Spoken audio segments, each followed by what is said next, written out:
of the three-piece combos pugilism company. This is Reed, BBS. Black Birch Sugar, Bachelor's in Boxing Studies. Look, Devin Haney, Zolasani, Indogeny, post-fight. Indogeny. I'll probably call it both of those and 7 or 8 other versions before this podcast is over. My bad. My apologies in advance. Haney went from not a prospect, I'm a contender, to I'm a fucking contender. I like that young buck. He's pushing an edgier image, and I'm down. I'm feeling that. Point blank period. He beat the brakes, the brake pads, the calipers, and the rotors off of Mr. Ndungani. Like it was good work, but it was painful work for the South African homie. Like no doubt about that. Haney, man, he's the goods. 138 amateur fights. Believe he won 130 of them. Turned pro at 17. At 17, dude, he was a child. At 17 years old. Here he is, 20 years old. Believe he's now 21-0, 13 KOs. And real talk, he's younger. He's actually younger than Shakur Stevenson, Teofimo Lopez, Ryan Garcia, Virgil Ortiz. All those hot new up-and-coming fighters in and around that weight class. Devin Haney's the youngest of that bunch and has the most pro fights. Like, just think about that. Impressive performance last night. I can't front, man. He was tattooing Ndungani with left jabs. Like, in the very first round, he had to land double-digit, like 10 or 12 stiff, head-snapping jabs. At the end of the round, he hurt him with a double jab, right cross, left hook, and flurried on him. Had there been 20, 30 more seconds in the first round, Haney he just might have gotten that KO in the first round. He might have, man. He dropped my man with a right hook in the second. He was stalking him for the rest of the fight. Like, he was battered. It was the point of the matter was he wanted to finish this dude. Ndungani was game. He landed some looping shots and some uppercuts here or there. And it's not that you really want to see a guy get hit, especially a highly touted prospect. You don't necessarily want to see him get hit, but it's inevitable in boxing. That's the nature of the beast. You're fighting a man. He's throwing punches at you. You're throwing punches at him. So there's a pretty good chance you're going to get hit at some point. And I'm always interested in how the fighter, the highly touted guy, the so-called defensive guy, I'm interested in how he reacts. And Devin Haney reacted just fine. No fuss at all. You got hit, okay. Moved on, hitting him back. Clearly wanted the KO, like I said. He hurt Ndungani again in the 5th with a body shot. And from the 6th, my man was in straight survival mode. So he came in undefeated. But yeah, by the 6th round, he was more than cool with letting the O in his L column go. He was like, here, Mr. Haney, you can have that. You can have my O, sir. It's not that serious to me. Man, in the 10th round, and if y'all can, please, if you don't watch no other round of this fight, rewatch the 10th round. Haney was destroying my man to the body. It was a brutal flurry, and he was going all out for the KO. I felt bad that he didn't get it because he was pushing so hard for it. And that's really all you can ask for is the effort to get a KO. The punch stat said that 65 body shots were landed in the fight itself. But I would bet, man, probably 25 or 30 body shots was landed just in the 10th round alone. Like, he was digging at my man's body hard, chopping him like a tree, dog. And you could hear his corner yelling, "Get him, keep chopping, keep chopping." It was a sight to behold, man. But, it brings us to the elephant in the room. The elephant in the room, which is Mr. Haney's power. He sits on his shots. He's aggressive when it suits him. He's even got a bit of a mean streak. Like, he likes hurting people. That's not the problem.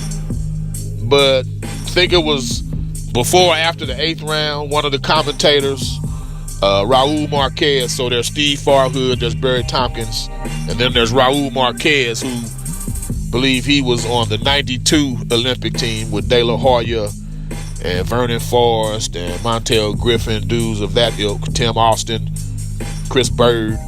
Anyway, Raul said that Haney, he doesn't have his man strength just yet. He doesn't have his man strength just yet.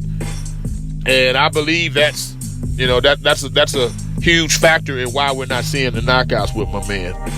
And it goes back to what I was saying. Can punchers or non-punchers, is the money there? Is the drawing power there for them? Is Haney going to be another Andre Ward or Guillermo Rigondeaux? Guys who finally said, you know what, here's how I fight, deal with it. I'm going to get the W. And if you want me to get a knockout, that's on you. If I get it, I will. If I don't, I'm still doing what I got to do. I think Haney could help. So he's so quick. First of all, he's so quick. Like, you can see his opponents. When he's fired a shot at an opponent, the opponent's thinking, I have time to reset. And as soon as they're trying to reset, bam! Another shot just caught him that quickly. Like, that's a true testament to Haney's hand speed. On the flip side of that, like as the rounds progress, Haney, I've noticed he feints less and less. He was feinting quite a bit early, but as the rounds mounted and the urgency increased for him to finish the fight, to get that KO, he started feinting less and less. And he's so quick, like you can't even blame him really. He's so quick. He expects that initial shot to land. That first shot he throws, he's expecting it to land. And at least by punch stats, 47% of the time it did land. But man, with his hand speed, if he just feinted the left jab and then bow, the right cross, or feinted the lead cross and then came with a left hook, the second shot, you bait him into one shot, the second shot would land. I'd bet anything on that, real talk. Continue to comment, share, like, subscribe. Been seeing a real increase in the comments. I'm liking it, man. We trying to respond to as many comments as we can. Home of the 3-piece combos. We giving it to you 3 ways, man. With sides. We giving you content. We giving you music and visuals. All within one podcast. 3 pieces. That we doing it subliminally. See, I'm just now letting that out the bag. But that's how we get down. Please continue to support us. Be our 1,000th subscriber. We getting closer and closer. And it's 1,000 subscribers and running. And we're going to be running to live streams. Believe that. Moving forward, there's 2 schools of thought if you're managing or handling Devin Haney. One school of thought says be patient. He's just 20. He debuted at 17. Let him build his body up. Let's continue to be patient in how we match him. Like I mentioned Andre Ward. He took a slower route than most people realized to becoming who he was as a pro.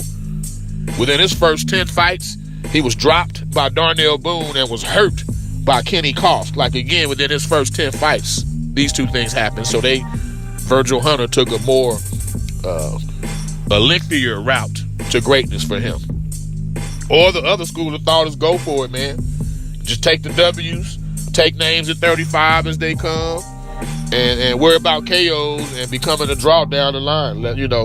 That's how Rigondeaux fought. As good as he was, as awesome as he was, it wasn't even like Rigondeaux couldn't punch. It was just that he wouldn't open up. He refused to lead. He's a pure counterpuncher. So if he fought a fellow counterpuncher, it was going to be a boring fight. Or if he beat the brakes off a dude who was aggressive to the point where the dude stopped leading, then Rigondeaux fights would become boring and he would never deviate from his style. Well, Devin Haney deviated big time last night. He went all out for the KO. He couldn't have put more punches upside my South African homie's head than he did. I bet Haney's hands are pretty much useless right now, just from how effectively he used them last night. I felt bad for him he didn't get the KO, but just keep plugging away, young brother. Before we get out of here, man, we got Uzcategui versus Caleb Plant tomorrow.